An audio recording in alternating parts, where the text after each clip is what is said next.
Greetings, my fellow Disney fans, and welcome to this spooktacular episode. So gather round, and let me leave you utterly spellbound, for tonight we celebrate this All Hallows Eve night. From ghastly ghouls to silly skeletons and wandering fools, these tales are filled with things that go bump in the night. Oh, it's such a dreadful fright.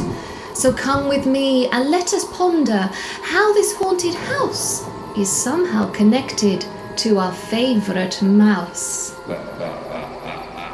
So anyway, greetings everyone and welcome to today's spooktacular episode where we will look at how ghost stories and Disney are linked. The theme of ghost stories and horror stories isn't something that is exactly new and can be traced all the way back to the ancient Greeks and ancient Romans, whose stories were primarily focused on the afterlife and the evil spirits, something that still fascinates horror readers to this day. But it wasn't until the 1800s did the ghost story and the horror novel get a massive shift and shake-up, for the brand new subgenre, Gothic horror, was introduced. Gothic horror, very much like its predecessors, focused on death, but it was also focusing on the fear of dying as well, something that renowned and famed poet Edgar Allan Poe channeled into his work. It wasn't just Edgar Allan Poe that the 1800s gave birth to, for two of horror literature's most famed characters were born: Mary Shelley's Frankenstein and Bram Stoker's Count Dracula. Both stories explore the theme of death, but Bram Stoker channeled the eerie and macabre supernatural of immortality, whilst Mary Shelley was more of arguably a more humanistic approach to playing God and how to create life. Then in the 1900s and the 1920s, cinema saw an influx of supernatural horror productions, with producers leaning heavily on the creations of Bram Stoker and Mary Shelley. These productions were the first of its kind because it was the very first time that cinema actually intended to scare their audiences. But these themes of being scared and putting in supernatural characters that are made to make us feel frightened and vulnerable isn't something that is limited to the horror genre. For you see, the grim fairy tales that Disney based their original stories on are filled with macabre characters and macabre narrative endings. If we look at one of the original endings from Cinderella, it's more ooh than ah bibbidi bobbidi boo. As Cinderella walks down the aisle to marry her Prince Charming, the evil stepsisters are behind her as bridesmaids. But as the ceremony comes to the close, the bridesmaids have been blinded by the two birds that have sat on Cinderella's shoulders. Dark. So how are ghost stories and horror actually linked to Disney? For many, Disney was their first cinematic experience of being frightened. From Cruella de Vil to Gaston, right up to Lotso from Toy Story 3, these characters hold horror-type tropes, whether it's through their actions or through the setting. These are all then played up to the max to help the audience feel vulnerable and unsafe with these characters. One reference that Disney have used purposely to tell their story of a wicked villain comes from the transformation of the evil queen in Snow White and the Seven Dwarfs. After drinking the magical potion, the wicked queen starts to transform before our eyes. Her once slender and elegant hands are now growing and elongated into sinister looking things, whilst her voice, which was once very handsome and attractive, now cackles and bubbles like a cauldron.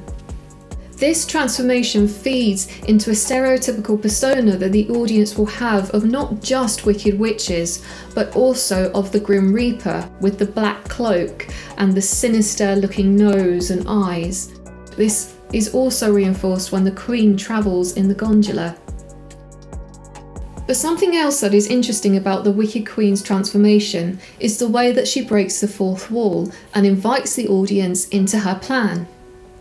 Our role as an audience is to eavesdrop on a conversation, but we're safe, we can't be seen, so whatever happens in the scene, we're just there to participate and okay. However, when a character breaks the safety of the camera and talks directly to the audience, we are then taken aback because we are now suddenly seen. We shouldn't be here. They shouldn't be aware of us. And it's a very clever trick to make the audience feel uncomfortable.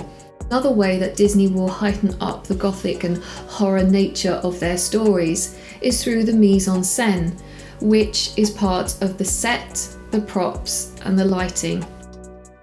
This is a way that the audience are alerted as to whether they are safe or whether they are in danger. So when we first meet the Beast, and when Morris first meets the Beast, he is filmed from a low-angled shot. And the purpose of a low-angled shot is to create a threatening persona of the character. If we look at Maurice, he's filmed from more of a high-angle shot, which then makes the character vulnerable. This is also used when Belle lays her eyes on the Beast for the first time. You can see her eyes are wide and it's animated from a high angle, whereas the Beast is animated from a lower angle. This is to highlight Belle's vulnerability and the Beast's intimidation. These are the more visual references that Disney have used to tell their story. But what else I wanted to bring up about Disney and horror, its connection to another subgenre that wasn't founded until the 1960s, which is the psychobiddy genre. Released in 1962, Whatever Happened to Baby Jane was the very first psychobiddy genre film, and it was founded to allow older female actors to gain work in Hollywood. The theme surrounding the psychobiddy film is that it emphasises an older woman who has a morbid obsession with a younger, more attractive rival. These elements are very much poured into some of the earlier Disney villains that Walt Disney created, like that of the Wicked Queen from Snow White or Cinderella's evil stepmother. The psychobiddy film as a genre has somewhat died out in recent years, and although Disney didn't found it, it is interesting how closely connected these two are. But are they? Let me know what you think in the comments below. So far we have touched upon the links and connections between Disney and horror.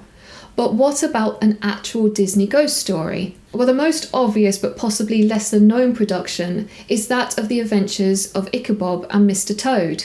Narrated by Bing Crosby, more known for White Christmas than Halloween and horror, the adventures of Ichabod follow the young schoolmaster as he makes his way to the sleepy market town of Manhattan.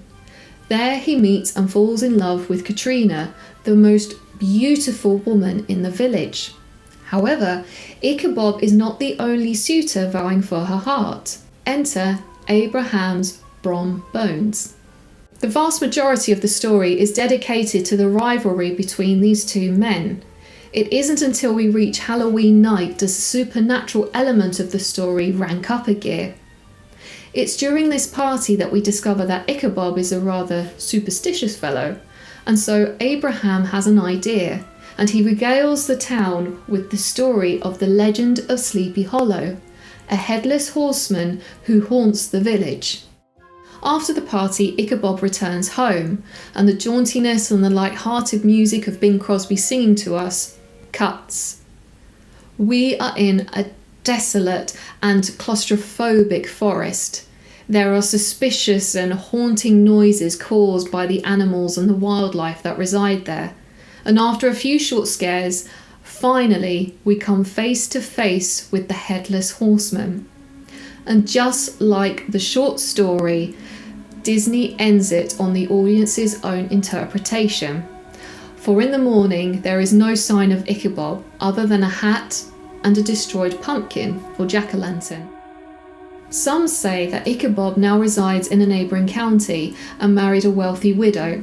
However, some say that the Headless Horseman kidnapped Ichabod and he now resides in the realms of the supernatural.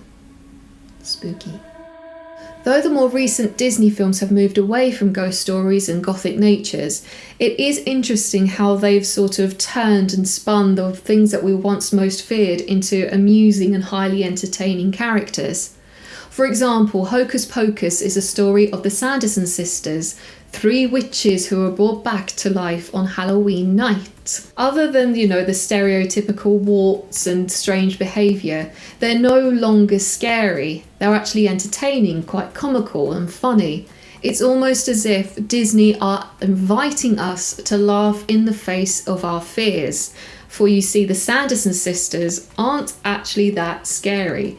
They're just silly and stupid, and we can laugh at them now rather than being in fear, which I think is a brilliant way to turn horror and the theme of ghost stories on its head, making it more fun and funny rather than terrifying and fearful. So anyway, thank you so much for joining me on this spooktacular episode. I hope you enjoyed it.